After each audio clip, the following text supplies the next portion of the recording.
देखो बेटा, सबसे पहले चैनल नेम फिजिक्स वाई 30 और यहाँ से बेटा आज का टॉपिक स्टार्ट जो करना है स्टैंडिंग वेव्स या फिर स्टेशनरी वेव्स है ना, और इनको हिंदी में बोलते हैं अप्रगामी तरंग। क्या?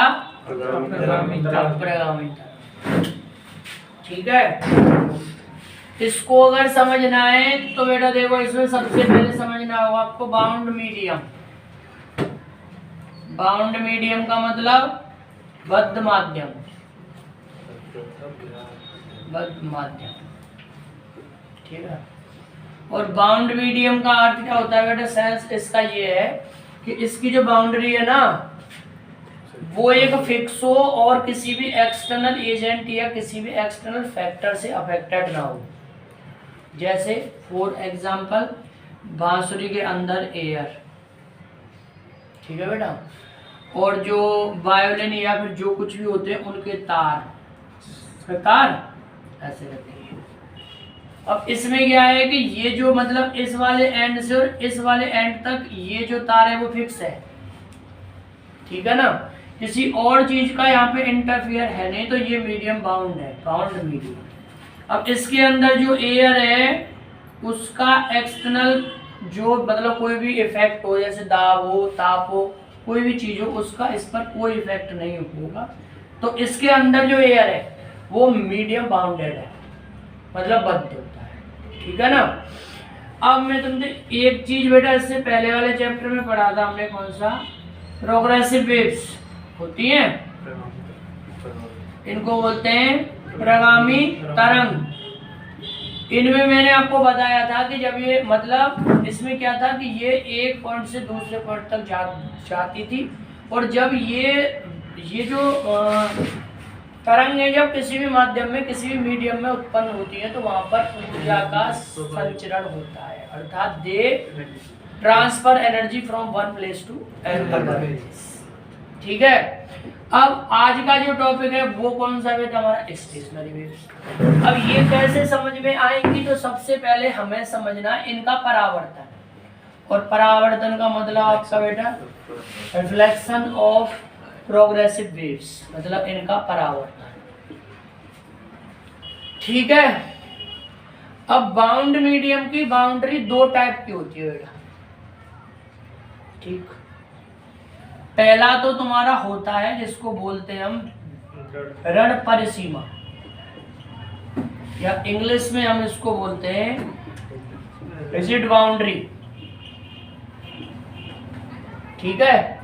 जैसे कोई भी बेटा अगर खम्भो या कोई भी चीज हो या किसी भी चीज से तुमने कोई डोरी को टाइट बांध दिया,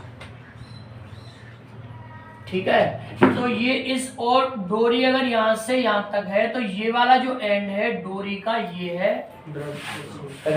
परिसीमा। और दूसरी आती है बाउंड्री, कौन सी बेटा? मुक्त, या फिर इसको बोलते हैं फ्री बाउंड्री। कैसे?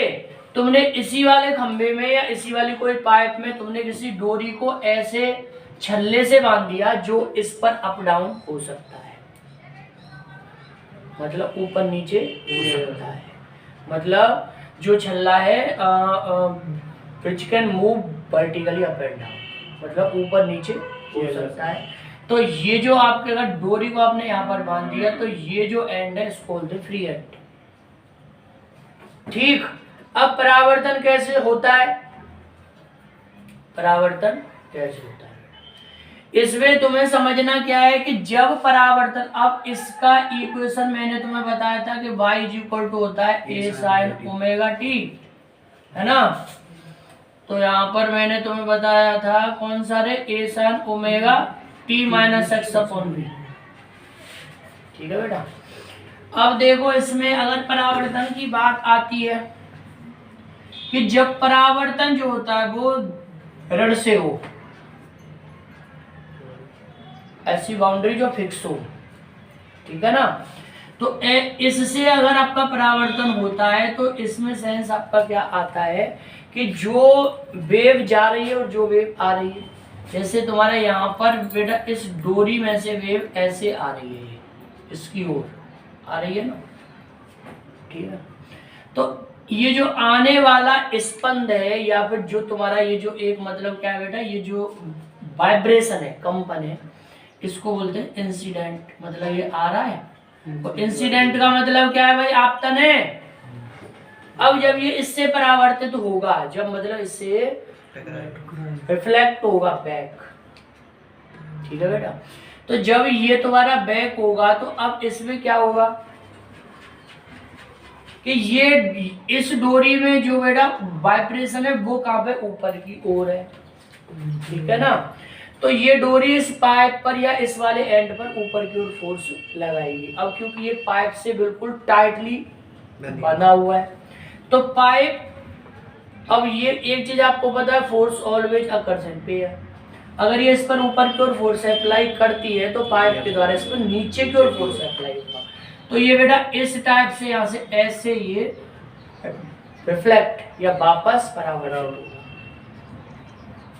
ठीक बात। तो इसका मतलब है कि पहली बात तो बेटा इनमें क्या है कि पाई का फेज आ जाता है। पाई का फेज मतलब इनके बीच में जो कालांतर है वो पाई का आ जाता है। अच्छा, इसके बाद में मैं आपको बताऊं बेटा एक चीज और, इस इक्वेशन को अगर मैं लिखूं आगे, और पहले इसको अभी बताऊंगा, y = a sin ओमेगा की वैल्यू 2π/t है। तो बेटा यहाँ से आ जाएगी आपकी कितना, t × 2π/t, और माइनस इसमें भी अगर मल्टीप्लाई करता हूं तो v की जगह पे मैं क्या कर दूं, n × lambda, frequency into wavelength into यहाँ पर आ जाएगा 2π/t, t से n काट दिया है ना बेटा। तो यहाँ पर आपका इक्वेशन बन जाएगा कौन सा भाई, ये बेटा ये देखो तो y = a sin, तो ये क्या बन गया बेटा, ओमेगा t और माइनस 2π/λ बेटा, ये है kx। k क्या है, एंगुलर वेव नंबर, तरंग संख्या, कोणीय, और इसका एक नाम और था बेटा तरंग संचरण गुणांक, और एक था तुम्हारा इसको, हाँ, वेव वेक्टर, जिसके नाम है 3, है ना। जैसे k के बारे में मैंने आपको पहले बताया, इसकी वैल्यू आती है 2π/λ। इसको हम बोलते क्या है, तरंग संचरण गुणांक, ठीक है, मतलब वेव प्रोपेगेशन कांस्टेंट। और एक नाम क्या है इसका, कोणीय तरंग संख्या, एंगुलर वेव नंबर, और तीसरा क्या है तुम्हारा, वेव वेक्टर, तरंग सदिश। ये इसी के सारे नाम है। तो यहाँ से इक्वेशन सर आपका आया a sin omega t minus में kx। ये इक्वेशन कौन सी वेव का है, वो वेव जो आ रही है, जो वेव इंसिडेंट हुई मतलब आपतित हुई। अब यहाँ पर ये जो एंड है ये क्या है, इस ये जो पाइप से बिल्कुल टाइटली बंधा हुआ है, रिजिड है, मतलब कठोर है, ठीक है ना। इसका मतलब है इसमें इनफाइनाइट इनर्शिया है। अरे रड सिरा उसको भी बोलते हैं जिसका इनर्शिया, जड़त्व इनफाइनाइट, मतलब उसको तुम हिला नहीं सकते। तो इससे अगर वेव आई है ना बेटा, तो ये इस टाइप से ये परावर्तित हुई। अगर फॉरवर्ड डिस्प्लेसमेंट अगर इंसिडेंट हुआ है, आपतित हुआ है, अग्रगामी विस्थापन, तो परावर्तित होगा पश्चिमगामी अर्थात बैकवर्ड, और फेज अपोजिट है। ऊपर आई थी क्या, ट्रफ, ट्रफ का मतलब सुरंग, जाएगी क्या, गर्त। अरे फेज पाई का है, अरे आया ना। अब क्या करेंगे, तो परावर्तित, ये तो हुआ बेटा इक्वेशन ऑफ इंसिडेंट वेव जो आई। अब हमें निकालना है इक्वेशन ऑफ रिफ्लेक्टेड वेव। तो y is equal to sir यहाँ पे आ जाएगा a sine omega plus k x. पहली बात तो minus k x plus k x क्यों आएगा बेटा? क्योंकि वो जाने वाली अगर पॉजिटिव एक्स थी तो आने वाली नेगेटिव एक्स प्लस पाई।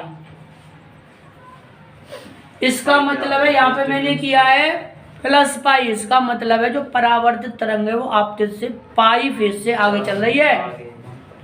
और साइन 180 प्लस थीटा ये होता है माइनस साइन थीटा।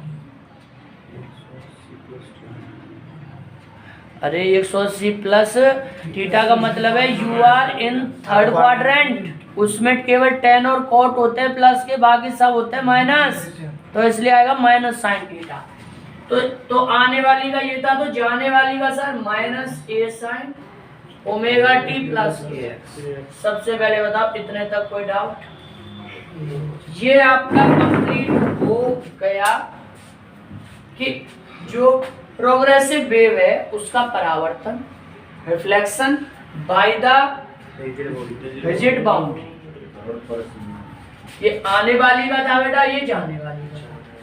ठीक बात। अब हम करते हैं कौन सी से कि जब बाउंड्री फ्री हो, फ्री बाउंड्री से परावर्तन रिफ्लेक्शन कैसे होगा। अब यहाँ पे पाइप है सर, इसमें क्या है छल्ला, और यहाँ से आपने इसको डोरी को बांध दिया और यहाँ से इस टाइप से आ रही है। ठीक है भाई, इस टाइप से, इस टाइप से आ रही है। अब होगा क्या, जब ये इसको ऊपर की ओर फोर्स करेगी ना तो ये ऊपर की ओर चला जाएगा। जब ये ऊपर की ओर फोर्स करेगी तो ये ऊपर की ओर चला जाएगा बेटा। अब फ्री एंड वो होता है जिसका इनर्शिया जीरो, कह रहे हैं जिसका इनर्शिया जीरो, मतलब ऊपर को जब ये जाती है तो तब ये ऊपर की ओर जाना चाहिए साथ में, तो नीचे घुमा गई और क्या है ना बेटा। अब इसके बाद में तुम्हारी कंडीशन क्या है, तो ये बेटा इस टाइप से आई थी बेटा, इसी टाइप से यहाँ से तुम्हारी परावर्तित होती है, तो इसमें फेज नहीं होता, जीरो होता है। तो इंसिडेंट जो वेव थी तुम्हारी, इंसिडेंट वेव का मतलब है आपतित तरंग। ठीक है, आपतित तरंग जो आ रही है, तो y is equal to a sine omega t minus k x, तो जो जाएगी y is equal to a sine omega t plus k x. समझ में आया? ये ऊपर की ओर ही आई तो वापस ऊपर की ओर जाएगी। क्यों जाएगी? जब ऐसे ये आई तो इसने ऊपर की ओर इसको फोर्स किया बेटा, ठीक है ना, किया तो ये ऊपर की ओर चला गया छल्ला। अब क्या हुआ, डोरी में जो टेंशन है, डोरी में जो तनाव है, वो इस छल्ले को भी डाउन में खींचेगा बेटा, तो ये डाउन में आएगा ना बेटा। यहाँ से पहले ये क्या होगा, स्ट्रेट होगा, फिर ये डाउन में आएगा, तो वही जो प्रेशर, एक चीज बेटा और कर ली हूँ जान कि इसमें अगर यहाँ पे कंप्रेशन आता है तो वो कंप्रेशन ही वापस होता है, पर लेकिन फेज पाई का होता है। कंप्रेशन का मतलब होता है संपीड़न, पास, ठीक है ना। तो अब फिर क्या बन जाएगा, यहाँ पे y is equal to a sine omega t plus k x. तो ये है equation of reflected wave by free boundary. ये दो चीजें समझ में आ गई, तो इसका मतलब है अप्रगामी तरंग समझ में आएगी। चलो पहुंच करो, चलो ठीक है। अब यहाँ से बेटा देखो, तो अब मैं तुम्हें बताता हूँ mathematical analysis. Mathematical analysis of stationary waves. अप्रगामी तरंगों का गणितीय विश्लेषण, गणितीय विश्लेषण विश्लेषण। ठीक है बेटा। अब सबसे पहले हमें करना क्या है सर, ध्यान दे बेटा। फर्स्ट पॉइंट है, अच्छा एक चीज बेटा मैं आपको बता देता हूँ यहाँ से कि जैसे कौन सा यहाँ पर थी कोई बाउंड्री और यहाँ से आपकी आई एक क्या तरंग, प्रगामी तरंग। अब इससे ये अगर ये बाउंड्री को हटा दें तो ये आगे की ओर ऐसे ही तो आती है, ऐसे करके। लेकिन इस बाउंड्री की वजह से इसमें होता क्या है कि ये बैक इस हिसाब से आती है तुम्हारी, कहाँ से बेटा, कि जैसे मान लेते हैं ऐसे, यहाँ से इस टाइप से आएगी,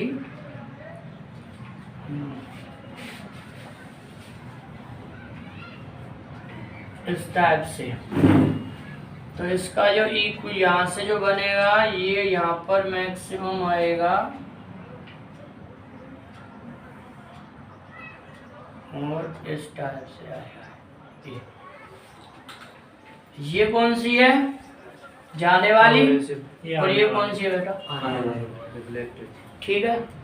अब इसमें क्या है कि जब दो सेम फ्रीक्वेंसी सेम एम्पलीट्यूड की वेव अगर एक ही मीडियम में अपोजिट डायरेक्शन से चलती हुई सुपर इम्पोज होती है या अध्यारोपित होती है तो वहां पर पैदा होती है बेटा स्टैंडिंग वेव्स, अप्रगामी तरंग। इस चीज को अगर चाहो तो बेटा तुम लिख सकते हो, when two progressive waves of equal amplitude मतलब आयाम एंड फ्रीक्वेंसी, है ना, superimpose in opposite direction, मतलब इसका क्या है कि समान आयाम और समान आवृत्ति की दो प्रगामी तरंग विपरीत दिशा से अध्यारोपित हो बेटा, अध्यारोपित तो उस जगह पे जो वेव बनती है बेटा उनकी परिणामी वेव जो होती है आउटपुट में जो आती है वेव उसको बोलते हैं स्टैंडिंग वेव या प्रगामी तरंग। इसमें क्या है, जितनी ऊर्जा इधर से इधर जाती है उतनी इधर से इधर आ जाती है, तो there is no transformation of energy. ये जब किसी भी मीडियम में उत्पन्न होती है तो वहां पे ऊर्जा का संचरण नहीं होता है, मतलब नो प्रोपेगेशन ऑफ एनर्जी, मतलब ऊर्जा का संचरण नहीं होता बेटा, वो तो बेटा कांस्टेंट है ही है, ऊर्जा का संचरण नहीं होता है जब ये उत्पन्न होती है। अब जिस जगह पर जैसे कि मान लेते हैं आपका बेटा एक वेव आई ऐसे करके और दूसरी वेव मान लेते हैं ऐसे करके, ये गई और ये आई, तो ये कुछ पॉइंट होते हैं जहाँ पे विस्थापन हमेशा अधिकतम होता है, मतलब डिस्प्लेसमेंट विल बी मैक्सिमम। ये जो पॉइंट होते हैं इन पॉइंट को बोलते हैं हम क्या, प्रस्पंद, मतलब एंटी नोड्स। और ये जो पॉइंट होते हैं जहाँ विस्थापन शून्य होता है बेटा उनको बोलते हैं क्या, प्रस्पंद, या इंग्लिश में हम क्या बोलते हैं बेटा, नोड्स। ये होते हैं एंटी नोड्स और ये क्या होते हैं, नोड्स। ठीक है, एक एंटी नोड मतलब एक एंटी नोड और एक कौन सा नोड, इनके जो बीच की दूरी होती है ये λ/4 होती है, और जो पास पास वाले दो चाहे तो एंटी नोड हो या फिर दो क्या हो, नोड हो, इनके बीच की जो दूरी होती है बेटा वो λ/2 होती है। ये आपको अप्रगामी के बारे में ये सारे पॉइंट समझने चाहिए।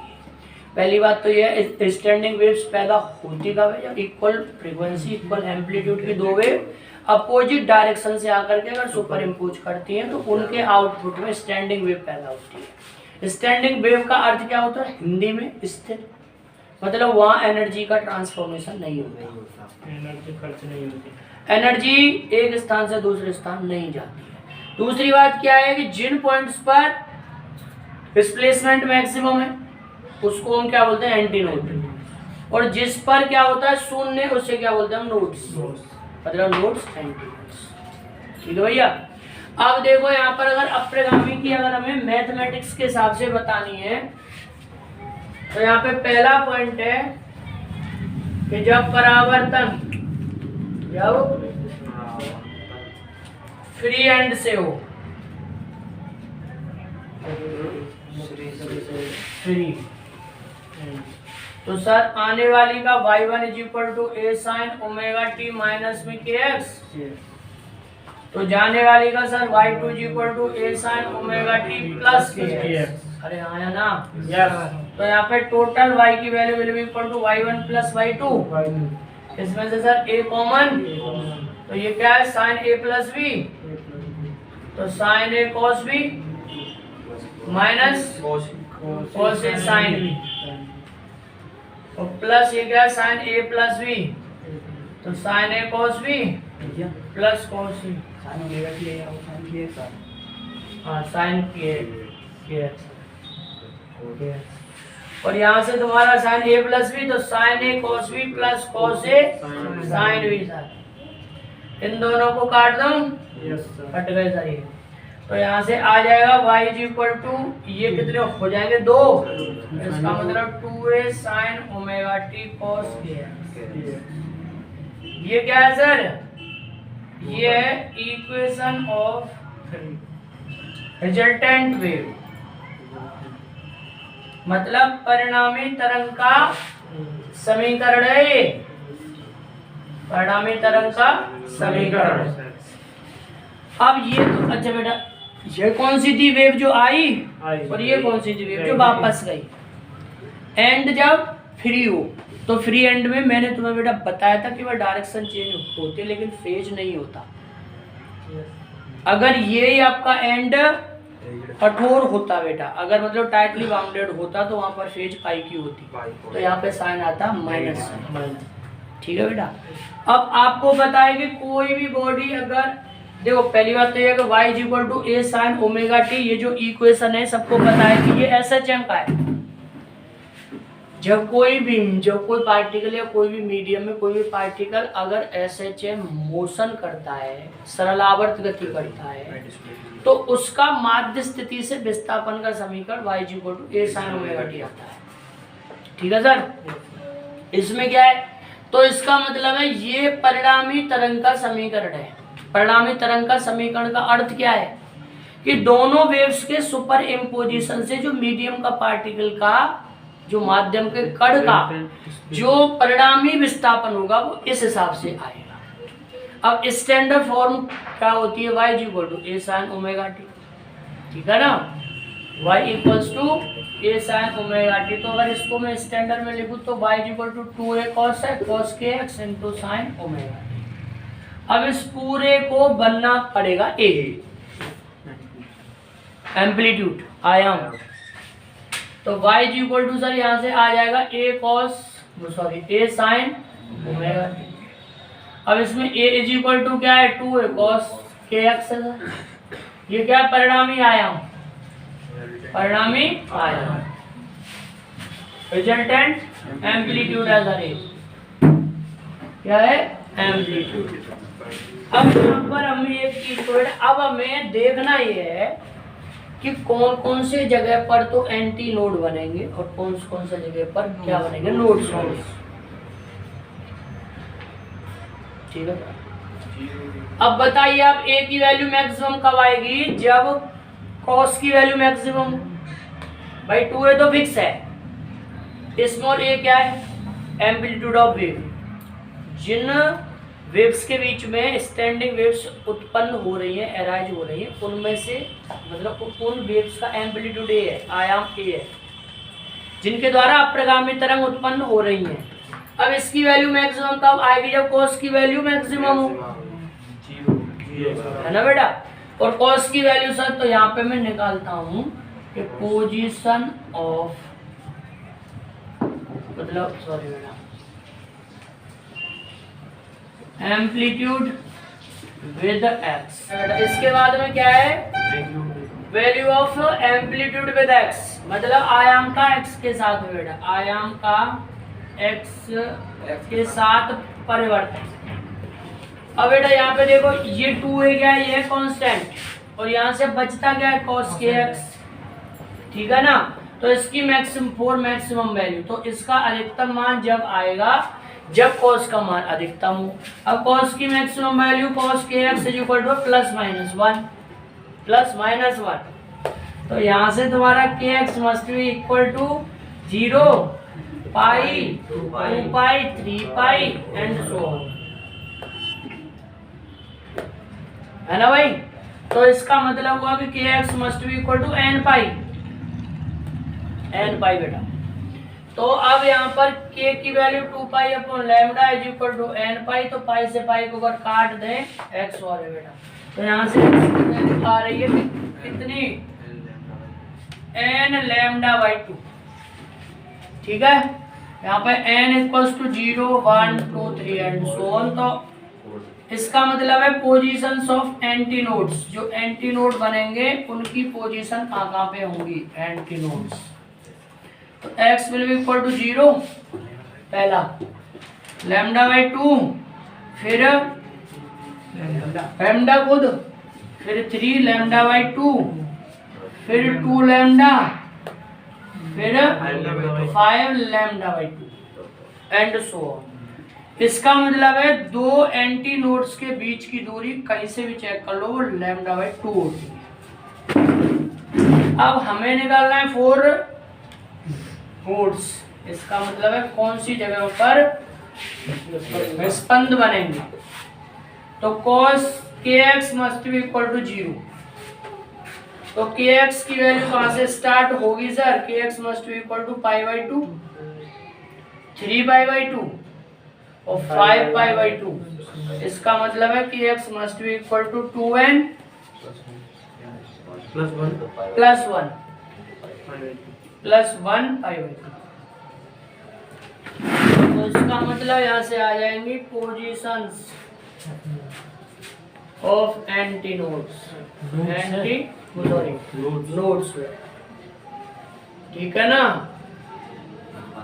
स्पंदों की स्थितियां कौन कौन सी जगह पर बनेंगे। x इज इक्वल टू पहला n की वैल्यू सर यहाँ से आएगी आपकी कितनी रहे, 0 से 0। अरे इसमें एक चीज और भी तो बेटा कर दी है ना कि kx मस्ट बी, और कि k की वैल्यू होती है 2 pi upon lambda must be equal to 2n plus 1 into pi by 2, pi से पाई को काट दें इंटू x, तो x will be equal to lambda by 4 और यहाँ से 2n plus 1, n will start from 0 से 1, 2, 3 कर लो। तो x must be equal to lambda by 4 और सर लैम्डा बाई, अब यहाँ पर अगर n की वैल्यू 1 आती है तो बेटा 3 लैम्डा बाई 4, 5 लैम्डा बाई 4 और 7 लैम्डा बाई 4 एंड सो आ गई, ठीक है बेटा। तो इस पर इसका मतलब हुआ कि एक कहाँ गया एंटीनोड और एक कौन सा बेटा नोड, इन दोनों के बीच की दूरी हमेशा, मतलब distance between node and antinode, इनके बीच की दूरी हमेशा antinode be equals to lambda by 4 हर जगह। इस पे बेटा चेक कर लो, इस पे चेक कर लो, इस पे चेक कर लो, ठीक है। ये था आपका फ्री एंड से परावर्तन, रिफ्लेक्शन फ्रॉम फ्री एंड। चलो